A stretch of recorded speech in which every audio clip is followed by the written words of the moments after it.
ಶ್ರವಣ Kannada podcast channel ಅರ್ಪಿಸುವ ಕೇಳು ಕಾದಂಬರಿ, ಸುಮಧ್ವ ವಿರಚಿತ ಕಾದಂಬರಿಗಳ ಧ್ವನಿರೂಪಕ ಪ್ರಸ್ತುತಿ.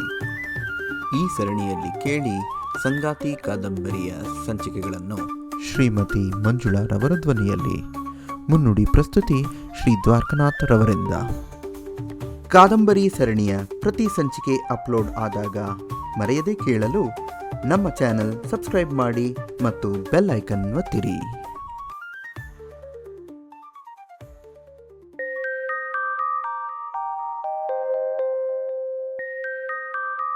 ಸಂಗಾತಿ ಪಾಡ್ಕ್ಯಾಸ್ಟ್ ಭಾಗ 16 ಕೇಳುವ ಮುನ್ನ ಇಲ್ಲಿಯವರೆಗೆ. ವಿಠಲನೊಟ್ಟಿಗೆ ಅವನ ನಿಶ್ಚಿತಾರ್ಥದ ಶಾಪಿಂಗ್ಗೆ ಇಷ್ಟವಿಲ್ಲದಿದ್ದರೂ ಹೋಗಿ ಸಹಾಯ ಮಾಡುತ್ತಾಳೆ ಅರುಣ. ವಿಠಲ ಮದುವೆಯಾಗುತ್ತಿರುವುದು ಅರುಣಳಲ್ಲಿ ತಲ್ಲಣ ಉಂಟು ಮಾಡುತ್ತದೆ. ಗುಲಾಬಿ ಹೂವೊಂದನ್ನು ಅರುಣಳಿಗೆ ನೀಡಿ ಶಾಂತಿ ಸಂಧಾನ ಎನ್ನುತ್ತಾನೆ ವಿಠಲ.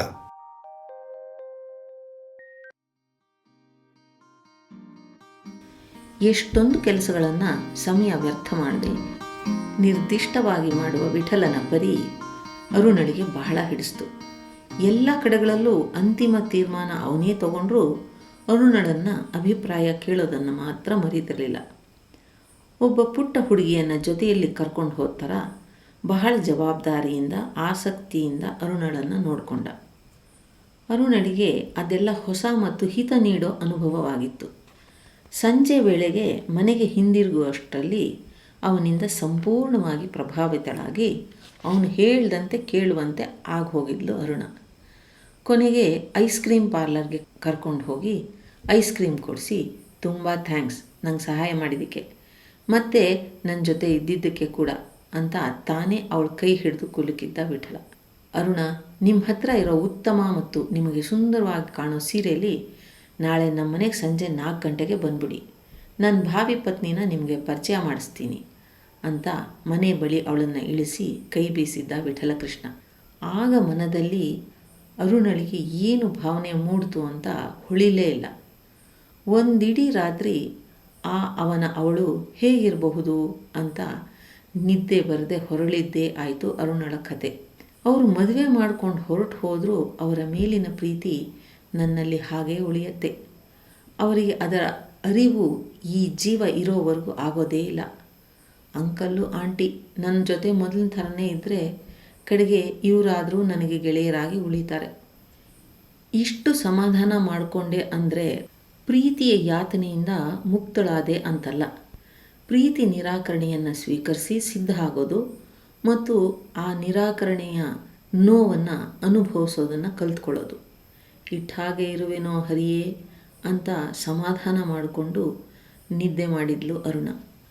ಮಂಕಾಗಿ ಒಂದು ಕಡೆ ಕುಳಿತಿದ್ದ ಅರುಣಳನ್ನು ವಿಶಾಲಾಕ್ಷಿಯವರು, ಅರುಣ ತಲೆಗೆ ಸ್ನಾನ ಮಾಡು, ಬೇಗ ಸಿದ್ಧ ಆಗು, ಇವತ್ತು ಸಂಜೆ ನಿಶ್ಚಿತಾರ್ಥಕ್ಕೆ ಹೋಗಬೇಕಲ್ವಾ ಅಂತ ಸಂಭ್ರಮದಿಂದ ಓಡಾಡಿದ್ರು. ಸೌಂದರ್ಯ ನೋಡುವವರ ಕಣ್ಣಲ್ಲಿ ಅಂತ ಗೊತ್ತಿದ್ದರೂ ಅವಳಿಗಿಂತ ನಾನು ಯಾವುದರಲ್ಲೂ ಕಡಿಮೆ ಅನ್ನಿಸ್ಕೊಳ್ಬಾರ್ದು ಅಂತ ಅರುಣ ಮನಸ್ಸಿಟ್ಟು ಸಿಂಗರಿಸ್ಕೊಂಡ್ಳು. ಅಮ್ಮನಿಗೆ, ಅಮ್ಮ ನಾ ಸ್ವಲ್ಪ ಬೇಗ ಹೋಗ್ತೀನಿ, ಆಂಟಿ ಸಹಾಯ ಬೇಕಾಗತ್ತೆ, ಬೇಗ ಬಾ ಅಂದಿದ್ದಾರೆ, ನೀವೆಲ್ಲ ಆಮೇಲೆ ಬನ್ನಿ ಅಂತ ಹೇಳಿಯೇ ಹೊರಟಳು. ಅರುಣ ಸರಿಯಾಗಿ 4 ಗಂಟೆಗೆ ಸುಲೋಚನಾ ಅವರ ಮನೆ ಮುಂದೆ ಇದ್ಲು. ಎತ್ತರದ ನಿಲುವಿನ ಗೌರವ ವರ್ಣದ ಅರುಣ ಗುಂಡಗಿನ ಕುಂಕುಮ ಇಟ್ಟು ಹಸಿರಂಚಿನ ರೇಷ್ಮೆ ಸೀರೆ ಉಟ್ಟು ಅದಕ್ಕೊಪ್ಪು ಒಡವೆ ಧರಿಸಿ ಮಲ್ಲಿಗೆ ದಂಡೆಯನ್ನು ಮುಡಿಯಲ್ಲಿರಿಸಿ ಕಾಲಂದಿಗೆ ಕೈ ಬಳೆ ಸದ್ದಿನ ಜೊತೆಗೆ ಸುಲೋಚನಾ ಅವರ ಮನೆ ಮುಂದೆ ನಿಂತಿದ್ಲು. ಅವಳನ್ನು ಆ ಅಲಂಕಾರದಲ್ಲಿ ನೋಡಿದ ಸುಲೋಚನಾ ಬೆರಗಾಗಿ ನಿಂತರು. ವಿಠಲ ಕಣ್ಣಲ್ಲೇ ಪ್ರಶಂಸೆ ವ್ಯಕ್ತಪಡಿಸಿದ್ದ. ಸುಲೋಚನಾ, ಬಾಮ್ಮ ಮಹಾಲಕ್ಷ್ಮಿ, ಶುಕ್ರವಾರ ಮನೆ ತುಂಬು ಬಾ ಅಂತ ಸ್ವಾಗತಿಸಿದ್ರು. ಅವರು ಸರಿದ ಜಾಗ ಬಿಟ್ಟರು. ವಿಠಲ ಮಾತ್ರ ನಿಂತಲ್ಲೇ ನಿಂತಿದ್ದ. ಅವನು ತಾನೇ ಕರೆದಿದ್ದೋ, ಅವನೇ ಮಾತಾಡಿಸ್ಲಿ ಅಂತ ಬಿಗುಮಾನ ತೋರಿಸಿದ್ಲು ಅರುಣ. ವಿಠಲನ ಅತೀ ಸಮೀಪ ಹಾದು ಹೋದಾಗ ಅರುಣಳಲ್ಲಿ ಒಂದು ರೀತಿಯ ಕಂಪನ ಉಂಟಾಗಿತ್ತು. ವಿಠಲ ಮಾತ್ರ ವೆರಿ ಪಂಕ್ಚುವಲ್. ನನ್ನವಳನ್ನು ನೋಡೋಕ್ಕೆ ಆತರ ಬಹಳ ಹೆಚ್ಚಾಗೇ ಇದೆ. ಆದರೂ ಅರುಣ, ನೀನಿನ್ನೂ ಸ್ವಲ್ಪ ಸಮಯ ಕಾಯಬೇಕು. ಅವನಂದ ಮಾತಿಗೆ ಅರುಣಳ ಕಣ್ಣಲ್ಲಿ ಕೋಪ ಮಿಂಚಿ ಮಾಯವಾಯಿತು. ಸುಲೋಚನಾ ಅರುಣಳನ್ನು, ಬಾ ಅರುಣ, ನಂಗೊಂದಿಷ್ಟು ಸಹಾಯ ಮಾಡು ಅಂತ ಒಳಗೆ ಕರ್ಕೊಂಡು ಹೋದರು. ದೇವ್ರ ಮನೆಯಲ್ಲಿ ಒಂದಿಷ್ಟು ಹೂವಿನ ರಂಗೋಲಿ ಹಾಕು, ಇನ್ನೇನು ಅವರೆಲ್ಲ ಬಂದೇ ಬಿಡ್ತಾರೆ ಅಂತ ಅವಳನ್ನು ದೇವ್ರ ಮನೆ ಒಳಗೆ ಕಳಿಸಿದ್ರು. ದೇವರ ಮನೆಯಲ್ಲಿ ಹಿಂದಿನ ದಿನ ಕೊಂಡ ಸೀರೆ, ಉಂಗುರ ಎಲ್ಲವನ್ನೂ ದೇವರ ಮುಂದೆ ಇಟ್ಟಿದ್ರು.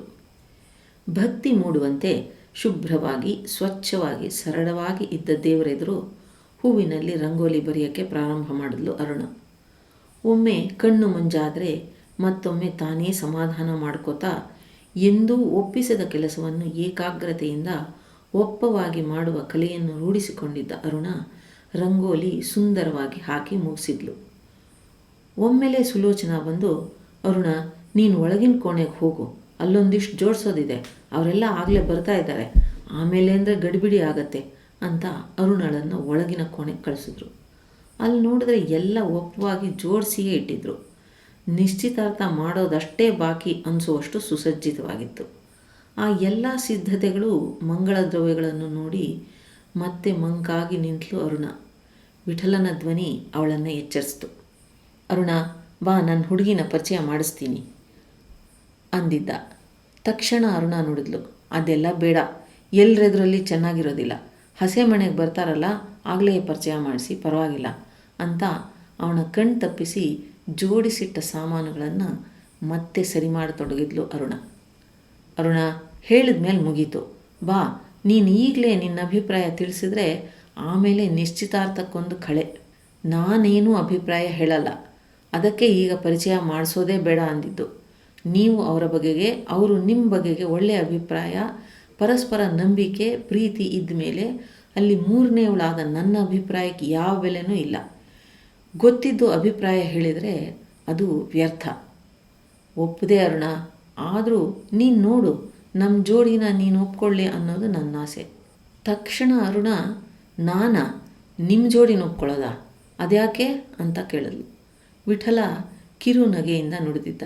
ಯಾಕೆ ಅಂದರೆ, ನನಗೆ ಎಷ್ಟೊಂದು ಹುಡುಗಿರನ್ನ ನೋಡೋಕ್ಕೆ ನನ್ನ ಅಪ್ಪ ಅಮ್ಮನಿಗೆ ಲಿಂಕ್ ಕೊಟ್ಟವಳು, ಸಹಾಯ ಮಾಡಿದವಳು, ಅಭಿಪ್ರಾಯ ಹೇಳ್ದವಳು ನೀನೊಬ್ಳೆ. ಎಷ್ಟೊಂದು ಹುಡುಗಿರು, ಶ್ರೀಮಂತರು, ರೂಪವತಿಯರು, ವಿದ್ಯಾವಂತರು, ಅಬ್ಬಾ, ನಾನು ನೋಡಿ ಅಲ್ಲ ಕೇಳಿನೇ ಸೋತೋದೆ. ಅದಕ್ಕೆ ಅಪ್ಪನಿಗೆ ಡ್ರೈವರು, ಅಮ್ಮನಿಗೆ ಫ್ರೆಂಡು, ಈ ಎಲ್ಲದಕ್ಕೂ ಅಂತಿಮ ಘಟ್ಟದಲ್ಲಿ ನೀನು ನೋಡಿ ಒಪ್ಪಿಗೆ ತಿಳಿಸ್ಲಿ ಅಂತಲೇ ಕೇಳ್ತಾ ಇರೋದು. ಬರೋದೇ ಇಲ್ಲ ಅನ್ಲಾರೆ ನೀನು, ಹಾಗೆ ಹೇಳಿದ್ರೆ ನಿನ್ನ ಕೈ ಹಿಡಿದು ಕರ್ಕೊಂಡು ಹೋಗ್ಬೇಕಾಗತ್ತೆ ಅಂದಿದ್ದ. ತಕ್ಷಣ ಅರುಣ ಅವನ ಹಿಂದೆ ಮಾತಿಲ್ಲದೆ ಹೊರಟ್ಲು. ವಿಠಲನಾಗಲೇ ರೇಷ್ಮೆ ಪಂಚೆ ಜುಬ್ಬ ಧರಿಸಿ ಮದುಮಗನಾಗಿ ತಯಾರಾಗಿ ನಿಂತಿದ್ದ. ಅವನ ಕೋಣೆಯೊಳಗೆ ಎಂದೂ ಕಾಲಿಡದಿದ್ದ ಅರುಣ ಒಳ ಹೋಗಲಾರದೆ ಕ್ಷಣ ತಡೆದ್ಲು. ವಿಠಲನಾಗಲೇ ಒಳ ಹೋಗಿದ್ದ ಆದ್ದರಿಂದ ಅವಳನ್ನು ನೋಡುವ ಕುತೂಹಲ ಹತ್ತಿಕ್ಕಲಾರದೆ ಒಳಗಡಿ ಇಟ್ಲು ಅರುಣ. ಶುಚಿಯಾದ, ಎಲ್ಲವೂ ಶುಭ್ರವಾಗಿ ಕಲಾತ್ಮಕವಾಗಿ ಜೋಡಿಸಿದ್ದ ಆಧುನಿಕ ಉಪಕರಣಗಳ ಕೋಣೆ. ಓದಕ್ಕೆ ಅನುಕೂಲ ಆಗುವಂತೆ ಟೇಬಲ್ಲು, ಚೇರು, ಮಲಗಲು ಉತ್ತಮವಾದ ಮಂಚ, ಒಂದು ಕಲಾತ್ಮಕವಾದ ಮರದ ಸ್ಕ್ರೀನ್. ಅದು ಡ್ರೆಸ್ ಮಾಡ್ಕೊಳ್ಳೋಕ್ಕೆ, ಮರೆ ಮಾಡೋಕ್ಕೋ ಅನ್ನುವಂತೆ ಇಟ್ಟಿದ್ರು. ಇದನ್ನೆಲ್ಲ ಕ್ಷಣದಲ್ಲಿ ಗ್ರಹಿಸಿದ್ಲು ಅರುಣ. ಇವಳು ಒಳಗೆ ಬಂದೊಡನೆ ವಿಠಲ ಬಾಗಿಲು ಮುಚ್ಚಿದ್ದ. ಅರುಣಳಿಗೆ ಕ್ಷಣ ಗಾಬರಿ ಅನಿಸಿದ್ರು. ಹೊರಗೆ ನಗು ಮಾತು ಕೇಳಿಸ್ತಾ ಇದ್ದಿದ್ದರಿಂದ ಧೈರ್ಯವಾಗಿ, ಎಲ್ಲಿ ಹುಡುಗಿ ಅನ್ನುವಂತೆ ವಿಠಲನತ್ತ ನೋಡಿದ್ಲು. ನಡಿ ಅರುಣ, ಇಷ್ಟು ಹಿಂಜರಿದ್ರೆ ಹೇಗೆ, ಆ ಸ್ಕ್ರೀನ್ ಹಿಂದೆ ಧೈರ್ಯವಾಗಿ ಹೋಗು, ಎದುರಿಗೆ ಕಾಣಿಸ್ತಾಳೆ ನೋಡು ಅಂತ ಇವನು ಸ್ವಲ್ಪ ಹಿಂದೆಯೇ ನಿಂತ. ಇನ್ನು ಈ ಕುತೂಹಲ ತಾಳಲಾರೆ ಅನ್ನುವಂತೆ ಸರ್ರನೆ ಸ್ಕ್ರೀನ್ ಹಿಂದಕ್ಕೆ ನಡೆದಳು ಅರುಣ. ಅಲ್ಲಿ ಕಂಡಿದ್ದು ಒಂದು ನಿಲುವುಗನ್ನಡಿ, ಅದರೆದುರಲ್ಲಿ ಒಂದು ಖಾಲಿ ಕುರ್ಚಿ. ಅವಳನ್ನು 2 ಹೆಜ್ಜೆ ಮುಂದೆ ತಳ್ಳಿದ ವಿಠಲ ಅವಳ ಪಕ್ಕದಲ್ಲೇ ನಿಂತ. ನಿಲುವುಗನ್ನಡಿಯಲ್ಲಿ ಜೋಡಿ ಪ್ರತಿಬಿಂಬವನ್ನು ಅವರೇ ನೋಡ್ತಾ ನಿಂತರು. ಮೊದಲು ಎಚ್ಚೆತ್ತವಳು ಅರುಣ. ಎಲ್ಲಿ ನಿಮ್ಮವಳು, ಸುಮ್ಮನೆ ಪರಿಚಯ ಮಾಡಿಸ್ತೀನಿ ಅಂತ ಆಟ ಆಡ್ಸೋದು ಯಾಕೆ? ತಮಾಷೆ ಮಾಡೋದಕ್ಕೂ ಒಂದು ಮಿತಿ ಇರಬೇಕು, ಸಮಯ ಸಂದರ್ಭ ಇರಬೇಕು ಅಂತ ಕೋಪದಿಂದ ಸರಿದು ಹೋಗೋಕ್ಕೆ ನೋಡಿದ್ಲು. ತಕ್ಷಣ ಅವಳ ಸೊಂಟ ಬಳಸಿ ಹಿಡಿದುಕೊಂಡು ಹತ್ತಿರ ನಿಲ್ಲಿಸ್ಕೊಂಡು ವಿಠಲ ಹೇಳ್ದ, ಎದುರಿಗೆ ಕಾಣ್ತಾ ಇಲ್ವಾ, ಹೇಗಿದ್ದಾಳೆ ನನ್ನನ್ನಲ್ಲೇ? ನಿನಗೆ ಕೋಪ, ಅಸೂಯೆ ಎಲ್ಲ ಇದೆ. 2 ದಿನದಿಂದ ನನ್ನವಳು ಹೇಗಿರಬಹುದು ಅನ್ನೋ ಯೋಚನೆಯಲ್ಲಿ ಊಟ ನಿದ್ದೆ ಎಲ್ಲ ಬಿಟ್ಟು ಊಹಿಸ್ತಾ ಇದ್ದಿ ಅಂತ ನಿನ್ನ ಕಣ್ಣೇ ಹೇಳ್ತಾ ಇದೆ. ಪರವಾಗಿಲ್ಲ, ನೋಡು ಸರಿಯಾಗಿ, ನನ್ನ ಪಕ್ಕದಲ್ಲಿರೋಳೆ ನನ್ನ ಎದೆಯಲ್ಲಿರೋಳು ಕೂಡ. ಕನ್ನಡಿಯಲ್ಲಿ ಅರುಣ ನೋಡಿಯೇ ನೋಡಿದ್ಲು. ಸುಂದರ ಜೋಡಿ, ಅವನೇ ಹೇಳುತ್ತಿರುವಂತೆ ಅಸೂಯೆ ಪಡುವಷ್ಟು. ವಿಠಲ ಕೃಷ್ಣನ ಕಣ್ಣಲ್ಲಿ ತುಂಟತನ, ಅರುಣಳ ಕಣ್ಣಲ್ಲಿ ತೆಳು ನೀರ ಪರದೆ. 2 ದಿನದಿಂದ ಅನುಭವಿಸಿದ ವೇದನೆ, ವಿಠಲನನ್ನು ಕಂಡಾಗಿನಿಂದ ಉಂಟಾಗಿದ್ದ ಭಾವನೆ ಎಲ್ಲ ಕಲಸಿ ಹೋದಂತೆ ಅನ್ನಿಸ್ತು. ಅವಳ ಮನಸ್ಸು ಮೂಕವಾಯಿತು. ತಕ್ಷಣ ಬುದ್ಧಿ ಎಚ್ಚರಿಸ್ತು. ಅವನ ಕೈ ಬಿಡಿಸ್ಕೊಂಡು ದೂರ ಸರಿದು ಹೊರಡಲು ಬಾಗಿಲತ್ತ ನಡೆದ್ಲು. ಅವಳಿಗಿಂತ ಮೊದಲೇ ವಿಠಲ ಬಾಗಿಲಿಗೆ ಅಡ್ಡ ನಿಂತ. ಅರುಣ, ನನ್ನವಳನ್ನು ಪರಿಚಯ ಮಾಡಿಸಿದ್ರೂ ಕೋಪ ಮಾಡಿಕೊಂಡು ಹೋಗೋದು ಸುಸಂಸ್ಕೃತರ ಲಕ್ಷಣನ? ಮನದ ಭಾವ ಮಾತಲ್ಲಿ ಹೊರಬಂದರೆ ಮಾತ್ರ ಇಲ್ಲಿಂದ ಹೋಗಕ್ಕೆ ಬಿಡ್ತೀನಿ. ಅರುಣ ತಲೆ ತಗ್ಗಿಸಿಯೇ ನೋಡಿದ್ಲು. ಕ್ಷಮಿಸಿ ಕೃಷ್ಣ, ಇದು ಸಾಧ್ಯವಿಲ್ಲ. ನಾನು ನಿಮಗೆ ಯೋಗ್ಯ ಜೋಡಿ ಅಲ್ಲ ಅಂತ ನಿಮ್ಮ ಮನೆಯಲ್ಲಿ ಎಂದೋ ನಿರ್ಧಾರ ಆಗಿದೆ. ಅದನ್ನು ಪ್ರತ್ಯಕ್ಷವಾಗಿ ಪರೋಕ್ಷವಾಗಿ ನಾನಾ ರೀತಿಯಲ್ಲಿ ಹೇಳಿರುವುದು, ಕೇಳಿಸಿಕೊಂಡಿರುವುದು, ನೊಂದಿರುವುದು ಎಲ್ಲ ಮುಗಿದಿದೆ. ಈಗ ನೀನು ನನ್ನೆದೆಯಲ್ಲಿರುವೆ ಅಂದರೆ ನನ್ನೆದೆಯಲ್ಲಿರುವುದನ್ನು ನಾನು ನಿಮಗೆ ಹೇಗೆ ಹೇಳಲಿ? ನಾನು ನಿಮ್ಮೆದೆಯಲ್ಲಿ ಸ್ಥಾನ ಯಾವಾಗ ಪಡೆದೆ, ಹೇಗೆ ಪಡೆದೆ? ನಿಮ್ಮ ಕನಸಿನ ಹುಡುಗಿಯ ಬೇಕುಗಳ ಪಟ್ಟಿಯಲ್ಲಿ ನಾನು ಎಲ್ಲೂ ಸಲ್ಲೋದಿಲ್ಲ. ರೂಪ, ವಿದ್ಯೆ, ಹಣ ಯಾವುದರಲ್ಲೂ ನಿಮಗೆ ಸಾಟಿಯಾಗುವಂತಿಲ್ಲ ನಾನು. ಅದೆಲ್ಲ ಇದ್ದ ನನ್ನ ಅಕ್ಕನನ್ನೇ ನೀವು ಒಪ್ಕೊಳ್ಳಿಲ್ಲ. ಇನ್ನು ಅದ್ಯಾವಾಗ, ಯಾಕೆ ನಾನು ನಿಮಗೆ ಜೋಡಿಯಾಗಬಲ್ಲೆ ಅನ್ನಿಸ್ತು? ನನ್ನಷ್ಟು ಓದಿದವರು ಲಕ್ಷಾಂತರ ಜನ. ಯಾವುದೇ ಕೆಲಸಕ್ಕೆ ಸೇರಿದರೂ ನಿಮ್ಮ ನಿರೀಕ್ಷೆಯಷ್ಟು ಸಂಬಳ ಖಂಡಿತ ಬರಲ್ಲ. ನನ್ನಲ್ಲಿ ಏನನ್ನು ಮೆಚ್ಚಿ ದಿಢೀರಂತ ಈ ನಿರ್ಧಾರ ತಗೊಂಡ್ರಿ? ನನ್ನ ತಂದೆ ತಾಯಿಯರ ಸ್ನೇಹ, ಸೌಹಾರ್ದಕ್ಕೆ ಮೆಚ್ಚಿ ಕರುಣೆಯಿಂದ ಈ ನಿರ್ಧಾರ ತಗೊಂಡಿದ್ರೆ ಅಂಥ ಭಾವನೆಗಳನ್ನು ಅಳಿಸಿ ಹಾಕಿ. ಅಂತಹ ಯಾವ ಭಾವವೂ ನನ್ನಲ್ಲಿ ಇಲ್ಲ. ನೀವು ಯಾರನ್ನೇ ಮದುವೆ ಆದರೂ ನನ್ನ ಬಾಂಧವ್ಯ ನಿಮ್ಮ ತಂದೆ ತಾಯಿಯವರ ಜೊತೆ ಹೀಗೆ ಇರುತ್ತೆ. ನನ್ನ ತಂದೆ ತಾಯಿಯವರು ಕೂಡ ಸ್ನೇಹಕ್ಕೆ, ಸೌಹಾರ್ದಕ್ಕೆ ಮತ್ತೇನನ್ನೂ ಅಪೇಕ್ಷಿಸುವಂಥವರು ಅಲ್ಲ. ನಿಮ್ಮ ತಾಯಿ ನನಗೆ ಆಂಟಿಯಾಗಿ, ನೀವು ಅವರ ಮಗನಾಗಿ ಪರಿಚಯವಾಗುಳಿದರೆ ಸಾಕು. ವಿಠಲ ಅವಳು ಮಾತು ಮುಗಿಸುವವರೆಗೂ ಶಾಂತವಾಗಿ ಕೇಳಿಸ್ಕೊಳ್ತಾ ಇದ್ದ. ಅರುಣ ಒಮ್ಮೆಯೂ ತಲೆ ಎತ್ತಿ ವಿಠಲನತ್ತ ನೋಡಿರಲಿಲ್ಲ. ವಿಠಲ ಅರುಣಳಿಗೆ ನೋಡ್ದ. ಇಲ್ಲಿ ನೋಡು, ನನ್ನ ಕಣ್ಣಲ್ಲೊಂದು ಸತಿ ನೋಡು, ನೋಡಿ ಹೇಳಿಬಿಡು ನಾನು ನಿಂಗೆ ಇಷ್ಟ ಇಲ್ಲ ಅಂತ. ನನಗೆ ಅಲ್ಲಿ ಸತ್ಯ ಕಾಣಿಸಿದ್ರೆ ನಿನ್ನೆಲ್ಲ ಪ್ರಶ್ನೆಗಳಿಗೆ ಈಗಲೇ ಉತ್ತರ ಹೇಳ್ತೀನಿ ಅಂತ ವಿಠಲ 2 ಹೆಜ್ಜೆ ಮುಂದೆ ಬಂದ. ತಕ್ಷಣ ಅರುಣ ಹಿಂದೆ ಸರಿದ್ಲು. ಹತ್ತಿರ ಬರಬೇಡಿ. ನನ್ನಕ್ಕ ಎಲ್ಲದರಲ್ಲೂ ಸರಿಯಾಗಿದ್ದರೂ ಒಪ್ಪದೇ ಇದ್ದವರು ಇನ್ನು ಯಾವುದೇ ಪ್ರತಿಭೆ, ವಿಶೇಷ ವಿದ್ಯೆ, ಹೆಚ್ಚು ಹಣ ಗಳಿಸಬಲ್ಲ ಓದು ಇದು ಯಾವುದೂ ಇಲ್ಲದ ನನ್ನನ್ನು ಯಾಕೆ ಇಷ್ಟಪಟ್ಟರೆ ತಿಳಿಸಿ. ನಾನು ಸಾಮಾನ್ಯರಲ್ಲಿ ಸಾಮಾನ್ಯಳು. ನನಗೆ ಏನೆಲ್ಲ ಗೊತ್ತಿದೆಯೋ, ಏನು ವ್ಯಕ್ತಿತ್ವ ಇದೆಯೋ ಅದಕ್ಕೆಲ್ಲ ನಿಮಗೆ ಕಿಲುಬು ಕಾಸಿನ ಬೆಲೆಯೂ ಇಲ್ಲ. ನೀವು ನಿಮ್ಮನ್ನು ಮದುವೆ ಆಗೋವಳು ಹೇಗಿರಬೇಕು ಅಂತ ತಯಾರಿಸಿದ ಪಟ್ಟಿಯಲ್ಲಿ ಒಂದಂಶದ ಅರ್ಹತೆ ಕೂಡ ನನ್ನಲ್ಲಿಲ್ಲ.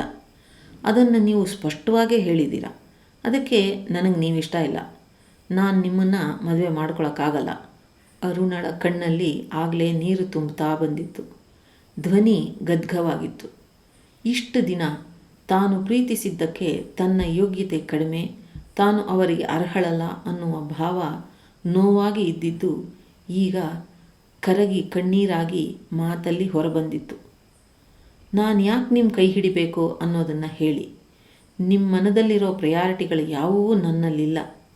ಈಗ ಯಾವುದೋ ಸಂದರ್ಭದಲ್ಲಿ ಮದುವೆ ಆದರೂ ನಂತರ ನಿಮಗೆ ನನ್ನಲ್ಲಿ ಆಸಕ್ತಿ ಕಡಿಮೆಯಾಗಿ ಅಸಹನೆ ಮೂಡಬಹುದು. ಆಗ ನಮ್ಮಿಬ್ಬರ ಬದುಕು ನರಕ ಸದೃಶವಾಗುತ್ತೆ.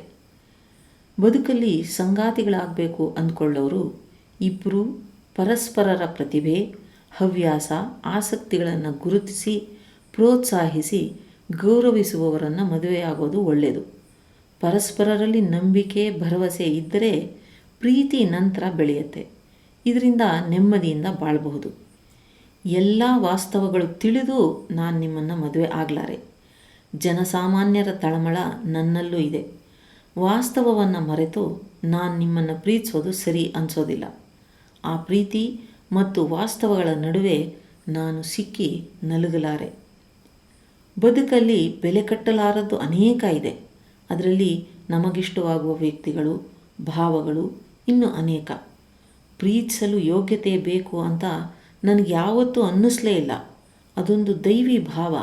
ಅದು ಮೋಹವಾದರೆ ನೋವಾಗುತ್ತಷ್ಟೆ, ಇಲ್ಲದೇ ಇದ್ದರೆ ಅವ್ಯಕ್ತ ಆನಂದ ನೀಡುತ್ತೆ. ಅದು ಅನುಭವಿಸಿದವ್ರಿಗಷ್ಟೇ ಅರಿವಾಗುತ್ತೆ. ನನಗೆ ಅಷ್ಟು ಸಾಕು. ಅರುಣ ಮಾತು ನಿಲ್ಲಿಸಿದ್ಲು. ಅವಳ ಮಾತಿಂದ ವಿಠಲನ ಮನಸ್ಸು ನೊಂದಿತ್ತು. ಅರುಣಳನ್ನು ಸಂತೈಸಲು ಕೈ ಮುಂದೆ ಚಾಚಿದ. ಅವನ ಕೈಗೆಟುಕದಂತೆ ಅರುಣ ಹಿಂದೆ ಸರಿದು ನಿಂತಳು. ಕ್ಷಣಕಾಲ ಅಲ್ಲಿ ಮೌನ ನೆಲೆಸಿತ್ತು. ಇಬ್ಬರಲ್ಲೂ ನೂರಾರು ಭಾವಗಳು. ಅರುಣಳಿಗೆ ತನ್ನ ಮೇಲೆ ಪ್ರೀತಿ ಇದೆ ಅಂತ ಪ್ರತಿ ಹೆಜ್ಜೆ ಪರೀಕ್ಷಿಸಿನೇ ಅವಳನ್ನು ಮದುವೆ ಆಗೋ ನಿರ್ಧಾರಕ್ಕೆ ಬಂದಿತ್ತು. ಅವಳು ನುಡಿದ ಮಾತಲ್ಲೂ ಪ್ರೀತಿ. ಅದೊಂದು ದೈವಿ ಭಾವ. ಅದು ಅವ್ಯಕ್ತ ಆನಂದ ನೀಡುತ್ತೆ. ಅದು ಅನುಭವಿಸಿದವ್ರಿಗಷ್ಟೇ ಅರಿವಾಗುತ್ತೆ. ನನಗಷ್ಟು ಸಾಕು ಅಂದಿದ್ದಾಳೆ. ಆದರೆ ನಿಮ್ಮ ಮೇಲೆ ಆ ಪ್ರೀತಿ ಅಂತ ವ್ಯಕ್ತವಾಗಿ ಹೇಳ್ತಾ ಇಲ್ಲ. ವಿಠಲನಿಗೆ ಅವಳು ಆ ಪ್ರೀತಿ ಭಾವವನ್ನು ಮಾತಿನಲ್ಲಿ ಅವಳು ವ್ಯಕ್ತಪಡಿಸುವಂತೆ ಮಾಡೋ ಪರಿ ತಿಳಿಯದೆ ಒದ್ದಾಡ್ದ. ಮತ್ತೆ ಅರುಣಳಿಗೆ ನುಡಿದ. ಅರುಣ, ಅಮ್ಮ ನಿನ್ನನ್ನು ಮದುವೆ ಮಾಡ್ಕೋತೀಯಾ ಅಂತ ಕೇಳಿದಾಗ ನನಗೆ ಸಂತಸದಿಂದ ಮಾತೇ ಹೊರಟಿರಲಿಲ್ಲ. ಕ್ಷಣ ಕೂಡ ತಡಮಾಡದೆ ಒಪ್ಪಿಗೆ ಮಂದಹಾಸ ಬೀರಿದ್ದೆ. ಅಮ್ಮನಿಗೆ ಅಪ್ಪನಿಗೆ ನನಗೆ ನೀನು ಬಹಳ ಇಷ್ಟ. ಆದರೆ ನಾವೇ ಮಾತಾಡಿದ ನೋವಾಗುವಂತಹ ಸಂದರ್ಭಗಳು, ಮಾತುಗಳು ಖಂಡಿತ ನೀನು ಮರೆಯಲ್ಲ ಅಂತ ನಮಗೆ ಗೊತ್ತಿತ್ತು. ಸ್ವಾಭಿಮಾನಿ ನೀನು. ನಿನ್ನಮ್ಮ ಕೇಳಿದ್ರೆ ನನ್ನನ್ನು ನಿರಾಕರಿಸ್ತಿ ಅಂತ ನನಗೆ ಚೆನ್ನಾಗೇ ಗೊತ್ತಿತ್ತು. ಆವತ್ತು ನೀನಾಡಿದ ಮಾತುಗಳಿಂದ ಅಮ್ಮನಿಗೆ, ನಮಗೆಲ್ಲ ನಿಮ್ಮ ತಂದೆ ತಾಯಿಯರೂ ಸೇರಿ ನಿನ್ನ ಮನಸ್ಸು ಗೊತ್ತಾಗಿತ್ತು. ನಿನ್ನ ಅಮ್ಮನಿಗೆ ನೀ ಹೇಳಿದೆಯಲ್ಲ, ನನ್ನ ಮನಸ್ಸಿನಲ್ಲಿ ಯಾರೇ ಇದ್ದರೂ ಅವ್ರ ಮನಸ್ಸಿನಲ್ಲಿ ನಾನಿರಬೇಕಲ್ಲ ಅಂತ. ನೀನು ಒಂದು ಸರ್ತಿನಾದರೂ ನನ್ನ ಮನಸ್ಸಿನಲ್ಲಿ ನೀನಿದೆಯಾ ಅಂತ ತಿಳಿಯೋಕ್ಕೆ ಪ್ರಯತ್ನ ಪಟ್ಯಾ? ನನಗೆ ಗೊತ್ತಿತ್ತು ನೀನು ನನ್ನನ್ನು ಇಷ್ಟಪಡ್ತಿ ಅಂತ. ಆ ನೋಟ ಮೊದಲ ಬಾರಿ ಕನ್ನಡಿಯಲ್ಲಿ ನೋಡಿದಾಗಲೇ ತಿಳಿದಿತ್ತು. ಇಷ್ಟ ಬೇರೆ, ಪ್ರೀತಿ ಬೇರೆ. ಆದರೂ ನಿನ್ನಲ್ಲಿ ಆ ಇಷ್ಟ ನಿಧಾನವಾಗಿ ಪ್ರೀತಿಯಾಗಿ ಬದಲಾಗಿದ್ದು ನನ್ನ ಅನುಭವಕ್ಕೆ ಬಂದಿದೆ. ನೀನು ಪ್ರತಿ ಗಂಡು ನೋಡೋವಾಗ್ಲೂ ನಾನು ಅರುಣ ಅವನನ್ನು ಒಪ್ಕೊಳ್ದೇ ಇರಲಿ ಅಂದ್ಕೋತಾ ಇದ್ದೆ. ಆ ಭಾವ ಅತಿ ಗಾಢ ಅನಿಸಿದ್ದು ರಾಘವ ನಿನ್ನನ್ನು ನೋಡಲು ಬಂದ ದಿನ. ಆವತ್ತು ನಾನು ನಮ್ಮ ಮನೇಲೇ ಕೂತ್ಕೊಂಡು ದೇವರನ್ನು ಪ್ರಾರ್ಥಿಸಿದ್ದೆ. ನನ್ನ ಮನದ ಮಿಡಿತ ನಿನ್ನ ಮನದೊಂದಿಗೆ ಮಿಡಿದ್ರೆ ಮನಸ್ಸು ಶ್ರುತಿಗೊಂಡು ನಾನಂದುಕೊಂಡಂತೆಯೇ ನೀನು ನಡೀತೀಯಾ, ಇದು ವೈಜ್ಞಾನಿಕವಾಗಿ ಸಾಧಿತವಾಗಿದೆ ಅಂದ್ಕೊಂಡವನು ನೀನವನನ್ನು ನಿರಾಕರಿಸಿದಾಗ ನಮ್ಮ ಮನಸ್ಸು ಶ್ರುತಿಗೊಂಡಿದೆ ಅಂತ ಸಮಾಧಾನ ಮಾಡಿಕೊಂಡೆ. ಆದರೆ ನೀನೆಲ್ಲೂ ನನ್ನನ್ನು ಪ್ರೀತಿಸ್ತಾ ಇರೋದನ್ನು ವ್ಯಕ್ತ ಮಾಡಿರೋದ ಕಾರಣ ನಾವೆಲ್ಲ ನಿನಗೆ ಅಷ್ಟು ಅರ್ಹತೆಗಳಿಲ್ಲ ಅಂತ ಮನ ನೋಯಿಸಿದ್ರಿಂದ ನನ್ನಮ್ಮ ಕೇಳಕ್ಕೆ ಹಿಂಜರಿದ್ರು. ಅಂತಿಮವಾಗಿ ನಿನ್ನನ್ನು ಒಪ್ಪಿಸಿ ಮದುವೆ ಆಗ್ತೀನಿ ಅಂತ ನಾನೇ ಇದೆಲ್ಲ ಮಾಡಿಸಿದ್ದು. ನನಗೆ ಒಂದು ಖಚಿತವಾಗಿ ಗೊತ್ತಿತ್ತು, ನಿನಗೆ ನನ್ನ ಮೇಲೆ ಪ್ರೀತಿ ಇದೆ ಅಂತ. ಆ ನಂಬಿಕೆ ಮೇಲೆ ನಾನಿದೆಲ್ಲ ಮಾಡಿದ್ದು. ನಮ್ಮ ನಿಶ್ಚಿತಾರ್ಥ ನಡೆಸ್ತೀನಿ ಅನ್ನೋ ಭರವಸೆ ಅವರಿಗೆ ನಮ್ಮ ಮೇಲೆ ಇದೆ. ನೀನು ನನ್ನ ಪ್ರೀತಿಯನ್ನು ಒಪ್ಕೊ. ನಾನು ನಿನ್ನ ಜೀವನದ ಅತಿ ಉತ್ತಮ ಸಂಗಾತಿ ಆಗ್ತೀನಿ ಅನ್ನೋ ಭರವಸೆ ಕೊಡ್ತೀನಿ. ಅರುಣ, ನಾನು ನಿನ್ನನ್ನು ಮನಸಾರ ಪ್ರೀತಿಸ್ತೀನಿ. ಅದಕ್ಕೆ ನೀನು ನನ್ನ ಕೈ ಹಿಡಿಬೇಕು. ಅರುಣ ಆಗ ತಲೆ ಎತ್ತಿ ವಿಠಲನ ಕಣ್ಣಲ್ಲಿ ನೋಡಿದ್ಲು. ಅಲ್ಲಿದ್ದ ಪ್ರೀತಿಯ ಭಾವ ಅವಳನ್ನು ಸಂಮೋಹನಕ್ಕೊಳಪಡಿಸಿತ್ತು. ಮನಸ್ಸು ಅವನಲ್ಲಿ ಒಂದಾಗುವಂತೆ ಪ್ರೇರೇಪಿಸ್ತಾ ಇತ್ತು. ಇನ್ನೂ ಹಾಗೆ ನಿಂತಿದ್ರೆ ಅವನ ತೋಳುಗಳಲ್ಲಿ ಹೋಗಿ ಸೇರೋದು ಖಂಡಿತ ಅನಿಸಿತ್ತು. ಹೊರಗೆ ಜೋರಾದ ಮಾತು, ನಗುವಿನಿಂದ ಅರುಣ ಮೊದಲು ಎಚ್ಚೆತ್ತುಕೊಂಡ್ಳು. ಕೃಷ್ಣ, ಜಾಗ ಬಿಟ್ಟರೆ ನಾನು ಹೋಗ್ತೀನಿ ಅಂತ ಸಹಜವಾಗಿ ಮೆಲ್ಲಗೆ ಹೇಳಿ 2 ಹೆಜ್ಜೆ ಮುಂದೆ ಬಂದಳು. ವಿಠಲ ತಕ್ಷಣ ನುಡಿದ, ನಿಲ್ಲು ಅರುಣ, ಇನ್ನು ನನ್ನ ಸಮೀಪ ಬರಬೇಡ. ಬಂದರೆ ನಡೆಯೋ ಎಲ್ಲ ಘಟನೆಗಳಿಗೆ ನೀನೇ ಪೂರ್ತಿ ಜವಾಬ್ದಾರಿ ಆಗ್ತೀಯ ಅಂತ ಬಾಗಿಲಿಗೆ ಅಗಳಿ ಹಾಕಿ ಅಡ್ಡ ನಿಂತ. ಅರುಣ, ನೀ ಕೇಳಿದ್ದಕ್ಕೆಲ್ಲ ಉತ್ತರ ಹೇಳ್ತೀನಿ. ನಿನ್ನ ಅಕ್ಕನನ್ನು ಖಂಡಿತ ನಾನು ನಿರಾಕರಿಸಲಿಲ್ಲ. ಒಂದು ರೀತಿಯಲ್ಲಿ ನಿಮ್ಮ ಮನೆಯವರು ನನ್ನನ್ನು ನಿರಾಕರಿಸಿದರು. ನಾನು ನಿನ್ನ ಅಕ್ಕನಿಗಿಂತ ಯಾವುದರಲ್ಲೂ ಹೆಚ್ಚಿರಲಿಲ್ಲ. ಅಲ್ಲದೆ ನಾನು ವಿದೇಶಕ್ಕೆ ಹೋಗೋದಿಲ್ಲ ಅನ್ನೋ ಖಚಿತತೆ ನನಗೇ ಇತ್ತು. ಆದರೆ ನಿನ್ನಕ್ಕಂಗೆ ವಿದೇಶಕ್ಕೆ ಹೋಗೋ ಹಂಬಲ ಬಹಳ ಇತ್ತು. ಅದು ನನಗೆ ಸಾಧ್ಯ ಇರಲಿಲ್ಲ. ಎಲ್ರಿಗೂ ಏನೇನೋ ಬೇಕುಗಳ ಪಟ್ಟಿ ಇರುತ್ತೆ. ಹಾಗೇ ನನಗೆ, ನನ್ನ ಅಪ್ಪ ಅಮ್ಮನಿಗೆ ಇದ್ದುದರಲ್ಲಿ ಯಾವ ತಪ್ಪು ಇಲ್ಲ ಅಲ್ವಾ?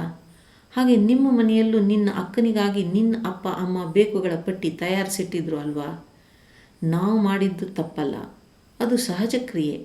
ಅದು ನಿನಗೆ ತಪ್ಪಾಗಿ ಕಂಡು ಆ ಅರ್ಹತೆಗಳೆಲ್ಲ ನನಗಿಲ್ಲ, ನಾನು ನಿಮ್ಮನ್ನು ಮದುವೆ ಆಗಲ್ಲ, ನಾನು ಯಾವಾಗ ನಿಮ್ಮ ಎದೆಯಲ್ಲಿ ಜಾಗ ಪಡೆದೆ ಅಂತೆಲ್ಲ ಕೇಳಿದೆಯಲ್ಲ. ನಿನ್ನನ್ನು ನಾನು ಮೊದಲು ಗಮನಿಸಿದ್ದು ಆವತ್ತು ಟ್ರಾಫಿಕ್ ಸಿಗ್ನಲ್ನಲ್ಲಿ ನನ್ನ ಬೈಕ್ನ ಕನ್ನಡಿಯಲ್ಲಿ ನೋಡಿ ತುಂಟ ನಗೆ ಬೀರಿದೆಯಲ್ಲ. ಆಗ ನನಗೆ ನನ್ನೆದೆಯಲ್ಲಿ ಸ್ಥಳ ಖಾಲಿ ಇದೆ, ಅದಕ್ಕೆ ತುಂಬಕ್ಕೆ ಯಾರಾದರೂ ಬರ್ತಾರೆ ಅನ್ನೋ ಅರಿವಾಯಿತು. ನಂತರ ನಿನ್ನಕ್ಕನನ್ನು ನೋಡೋಕ್ಕೆ ಬಂದ ದಿನ ಖಂಡಿತ ನಾನು ನಿನ್ನನ್ನೇ ನೋಡಿದ್ದು. ಅಕ್ಕನನ್ನು ನೋಡಿ ತಂಗಿಯನ್ನು ಮದುವೆ ಆಗ್ತೀನಿ ಅನ್ನೋಕ್ಕೆ ಇದೇನು ಚಲನಚಿತ್ರ ಅಲ್ಲ ಅಲ್ವಾ? ಹಿಂದಿರುಗಿದ್ವಿ. ಅಕ್ಕನನ್ನು ಒಪ್ಪಿಗೆ ಅಂತ ಹೇಳ್ದಿರೋಕ್ಕೆ ನೀನು ಒಂದು ಕಾರಣ ಅಂತ ನೀನು ಈಗಲಾದರೂ ಒಪ್ಕೊ. ನಿನ್ನ ಮೇಲಿನ ಆ ಭಾವ ಮನದಿಂದ ಹಿಂದೆ ಸರಿಯೋಕ್ಕೆ ಕೆಲ ದಿನಗಳೇ ಬೇಕಾಯಿತು. ಆಮೇಲೆ ನೀನು ಅಮ್ಮನಿಗೆ ಗೆಳತಿಯಾದ ಮೇಲೆ ನಾನು ನಿನ್ನನ್ನು ಗಮನಿಸತೊಡಗಿದ್ದು. ನೀನು ಬದಲಾಯಿಸಿದ ನಮ್ಮ ಮನೆಯ ಒಳಗಣ ಹೊರಗಣ ಸೌಂದರ್ಯ ನಮ್ಮನ್ನು ಬಹಳವಾಗಿ ಪ್ರಭಾವಿತರನ್ನಾಗಿಸ್ತು. ನಿನ್ನ ಸ್ನೇಹ ಮತ್ತು ಸಂಘದಿಂದ ಅಮ್ಮನ ಉತ್ಸಾಹ ಹೆಚ್ಚಿದ್ದಲ್ಲದೆ ಅವಳು ಜೀವನವನ್ನು ನೋಡೋ ದೃಷ್ಟಿಯನ್ನೇ ಬದಲಾಯಿಸಿಕೊಂಡ್ಳು. ಅಷ್ಟಾದರೂ ಅಮ್ಮ ನಿನ್ನನ್ನೇ ಸೊಸೆ ಅಂತ ಮೆಚ್ಚಿಕೊಳ್ಳುವ ಮೊದಲೇ ನೀ ಕೊಟ್ಟ ಕೆಲ ಹುಡುಗಿಯರ ಲಿಂಕು ನನಗೆ ಕೋಪ ನೆತ್ತಿಗೆ ಇರುವಂತೆ ಮಾಡಿತ್ತು. ಏನು ಅಂದ್ಕೊಂಡಿದ್ದಾಳೆ ಅವಳು ನನ್ನನ್ನು ಅಂತ. ಆ ದಿನ ನಿನ್ನನ್ನು ಕಾರ್ನಲ್ಲಿ ಬರದಂತೆ ಮಾಡಿದ್ದು ಕೂಡ ಆ ಕೋಪವೇ. ಆದರೆ ದ್ವೇಷ ಪ್ರೀತಿಯ ಇನ್ನೊಂದು ಮುಖ. ಮೊದಲು ಸುಪ್ತವಾಗಿ ಹುಟ್ಟಿದ ಪ್ರೀತಿ, ಆಮೇಲೆ ನಿನ್ನಕ್ಕನನ್ನು ನಾವು ನೋಡಿ ಮದುವೆ ಆಗದೆ ನೀನು ನನ್ನನ್ನು ಮದುವೆ ಆಗೋಕ್ಕೆ ಸಾಧ್ಯ ಇಲ್ಲ ಅಂತ ಮನಸ್ಸು ಹೇಳಿದ ಮೇಲೆ ದ್ವೇಷವಾಗಿ ವ್ಯಕ್ತಗೊಂಡಿತ್ತು. ಅಲ್ಲಿ ಪ್ರಾರಂಭವಾದದ್ದು ನಿನ್ನಕ್ಕನ ಮದುವೆಯಲ್ಲಿ ನಿನ್ನ ಹಿಂದೆ ಮುಂದೆ ಸುತ್ತಿದ ಆ ಇನ್ನೊಬ್ಬ. ಅಂದು ಕೂಡ ನನಗೆ ನೀನು ಅವನನ್ನು ನಿವಾರಿಸಿಕೊಳ್ಳಲು ಪ್ರಯತ್ನಿಸ್ತಾ ಇದ್ದೀಯಾ ಅಂತ ಅನಿಸಿತ್ತು. ಅಂದು ನೀನು ನನ್ನನ್ನು ಆರಾಧನಾ ದೃಷ್ಟಿಯಿಂದ ನೋಡ್ದಿ ಅಂತ ನನ್ನ ಮನಸ್ಸಿಗನ್ನಿಸ್ತು. ನನ್ನ ಮಾತಾಡ್ಸೋಕ್ಕೆ ಪ್ರಯತ್ನಿಸಿದೆ ಅಂತ ಕೂಡ ಅನ್ನಿಸ್ತು. ಊಟಕ್ಕೆ ಕುಳಿತಾಗ ನಿನ್ನ ಕೈಯಲ್ಲಿದ್ದ ಆ ಗುಲಾಬಿ ನೀನೇ ಬೀಳಿಸ್ತಿ ಅಂತ ನನಗನ್ನಿಸ್ತು. ನಾನು ಪ್ರಯತ್ನಪಟ್ಟೆ, ಆದರೂ ಆವತ್ತು ನಿನ್ನನ್ನು ಮಾತಾಡ್ಸೋಕ್ಕಾಗಲಿಲ್ಲ. ಮನದ ಭಾವ ಭಾಷೆಗಿಳಿಲಿಲ್ಲ. ನಿನ್ನನ್ನು ಹುಡುಗ ನೋಡಲು ಬರ್ತಾನೆ ಅಂತ ಅಮ್ಮ ಹೇಳಿದ ದಿನ ನನಗರಿವಾಗಿತ್ತು. ನನ್ನಲ್ಲಿ ಅಸೂಯೆ ಹೆಡೆಯಾಡಿತ್ತು. ಆ ರಾಘವ ನಿನ್ನೊಡನೆ ಮಾತಾಡಿದ್ದು ನೋಡಿದ ನನಗೆ ಹುಡುಗಿಯರನ್ನು ಆ ರೀತಿ ಮಾತಾಡಿಸಿ ಹೋಲಿಸಿಕೊಳ್ಳೋಕ್ಕೆ ನನಗೆ ಬರಲ್ವಲ್ಲ ಅಂತ ಕೀಳರಿಮೆ ಕೂಡ ಕಾಡಿತ್ತು. ನಿನ್ನ ಕಣ್ಣುಗಳನ್ನು ನೋಡಿದಾಗ ನೀನವನನ್ನು ಒಪ್ಕೊಳ್ಳಾರೆ ಅಂತ ನನ್ನ ಮನಸ್ಸು ಹೇಳ್ತಾ ಇತ್ತು. ನೀನವನನ್ನು ಒಪ್ಪಲಿಲ್ಲ ಅಂತ ತಿಳಿದಾಗ ನನಗೆ ಸಂತೋಷವಾಗಿದ್ದಂತೂ ಸತ್ಯ. ನಿನ್ನ ಮೇಲಿನ ದ್ವೇಷ, ಅಸೂಯೆ, ನಿನ್ನ ಮೇಲಿನ ಪ್ರೀತಿ ಅಂತ ಆ ಘಟನೆಯ ನಂತರ ನನಗೆ ಸ್ಪಷ್ಟವಾಯಿತು. ಆಗ ಅಮ್ಮ ನಿನ್ನಲ್ಲಿನ ಒಳ್ಳೆಯ ಗುಣಗಳನ್ನೆಲ್ಲ ಹೇಳಿದ್ಲು. ಅಮ್ಮನನ್ನು ನೀನು ಕ್ಷಮಿಸಿದೀಯಾ? ಯಾಕೆ ಅಂದರೆ ಅವರು ನಿನಗೆ ಅತಿ ಉತ್ತಮ ಗೆಳತಿ. ಅಮ್ಮ ನಿನ್ನ ಅಕ್ಕನನ್ನು ಒಪ್ಪಿದ್ದೇವೆ ಅಂತ ಹೇಳದೇ ಇದ್ದರೂ ನಿನ್ನನ್ನು ದಿನಕ್ಕೆ 100 ಬಾರಿಯಾದರೂ ಹೊಗಳಿದ್ದಾರೆ. ನಿನ್ನನ್ನು ಅದು ಯಾವತ್ತೋ ಒಪ್ಕೊಂಬಿಟ್ಟಿದ್ದಾರೆ ನನ್ನ ತಂದೆ ತಾಯಿ. ಅರುಣಳನ್ನು ಮದುವೆಯಾಗೋನು ಪುಣ್ಯ ಮಾಡಿರಬೇಕು. ಅವಳಿಗೆ ಯಶಸ್ವಿಯಾಗಿ ಜೀವನ ನಿರ್ವಹಿಸುವ ಕಲೆ ಗೊತ್ತಿದೆ. ಅದು ಹೆಣ್ಣು ಮಕ್ಕಳಲ್ಲಿರಬೇಕಾದ ಆದ್ಯ ಗುಣ. ಮನೆಯನ್ನು ನಡೆಸೋದು, ಒಂದು ಸಮಾಜವನ್ನು ಮುನ್ನಡೆಸೋದು ಎರಡೂ ಒಂದೇ. ಆ ಕಲೆ ಅವಳಿಗೆ ಸಿದ್ಧಿಸಿದೆ. ಕಲೆಯಲ್ಲಿ ಪ್ರತಿಭಾವಂತಳು, ಒಳ್ಳೆ ಸಂಸ್ಕಾರವಂತಳು. ಅಂತಹ ಹೆಣ್ಣೊಂದು ಮನೆಗೆ ಬಂದರೆ ಮನೆ ಉನ್ನತಿ ಆಗೋದರಲ್ಲಿ ಸಂದೇಹನೇ ಇಲ್ಲ. ಸಹನೆ, ಸಹಕಾರದೊಂದಿಗೆ ಎಲ್ಲರೊಡನೆ ಬೆರೆತು ಬದುಕುವುದು ಹೇಗೆ ಅನ್ನೋದನ್ನು ಅರಿತಿರುವುದಲ್ಲದೆ ಅವಳು ಅದನ್ನು ಅನುಷ್ಠಾನಕ್ಕೆ ತರ್ತಾಳೆ. ಅಮ್ಮ ಅದೆಲ್ಲ ಹೇಳಿದಾಗ ಅಮ್ಮನಿಗೆ ರೇಗಿಸಲು, ಅಮ್ಮ ಆ ಹುಡುಗಿನ ನಿಮ್ಮನೆಗೆ ಕರ್ಕೊ, ನಿನಗೆ ಸೊಸೆ ಮಾಡ್ಕೊ, ಒಳ್ಳೆಯದಾಗತ್ತೆ ಅಲ್ವಾ ಎಂದಿದ್ದೆ. ಕಥೆಯ ಮುಂದುವರೆದ ಭಾಗ ಕೇಳಿ ಮುಂದಿನ ಸಂಚಿಕೆಯಲ್ಲಿ.